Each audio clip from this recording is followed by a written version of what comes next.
This is the dream. This is a Gantt of Gantts, and I think this is what every company would ideally have.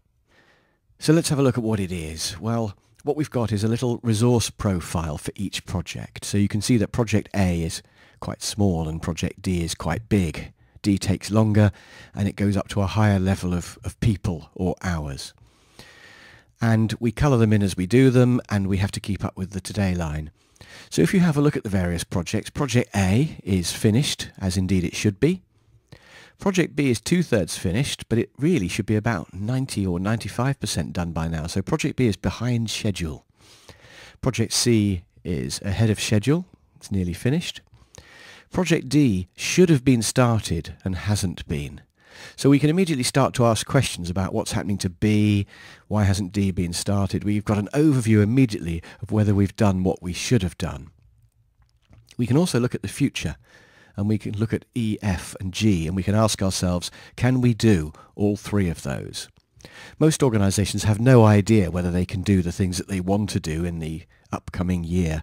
They just drive into fog hoping they'll somehow find a way to swerve around obstacles. But with this, we can immediately see that we're going to have a problem with E, F and G. So we either need to move one of them further back into the future, as it were, and do it later, or we've got to get more resources ready for when the busy patch comes. So the Gantt of Gantts is brilliant for looking at the past and looking at the future. Now, if another project comes along, suddenly somebody wants project H, or maybe they want to move E, F or G forwards, we can look at whether it's possible to do that. And we can use it as a logical arguing tool to say, no, we can't do that project. Or if you do want to insert a new project, you're going to have to postpone one of the other projects. So at last, we can have a scientific debate over priorities. Suppose we know, using this, that we can only do 3 projects out of the 5 that we want to do. We can have a proper conversation about which 3 we're going to have. So that's the Gantt of Gantts. Now just a final thought, how would you produce one? And the answer is there are 2 ways. The easiest way, and probably the real way you would do it, is just to guess it. Just to look at each project and say, well, I think we're going to need probably 2 people for 4 weeks for that one, and just put them in. So it's going to be rough, but it's still going to give you a pretty good idea of what's coming up.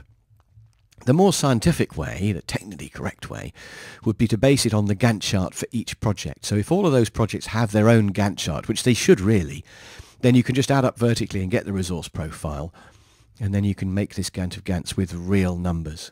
And just a final thought. You could have this for the whole company, but you could have this just for your department, or even just for you.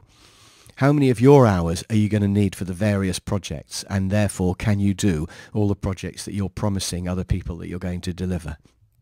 And if you're looking at a company, it might be worth working out what the bottleneck is. It might, for example, be the IT department, and doing a Gantt of Gantts for just the IT department, because they are, after all, the thing that are going to govern whether you can do all the projects that you want to do or not. And then you can move projects forwards and backwards to fit them all together so the IT department can do their bit on all of the required projects. So there we are. That's the Gantt of Gantts explained. I hope it's inspired you to have a go at making one for yourself.